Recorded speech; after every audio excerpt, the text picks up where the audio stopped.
последнее время у нас очень много возникает вопросов по именно трудоустройству молодежи в плане того, что молодежи не хватает времени, может быть, временные рамки ограничены для того, чтобы они показали себя именно на практике, на работе.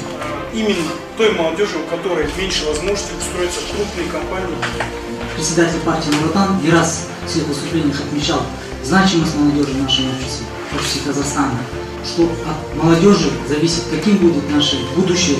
Учитывая социальную важность данного проекта, реализация проекта Саттык-Кадам была возложена на молодежное крыло Жас-Отан и партии Нур Отан.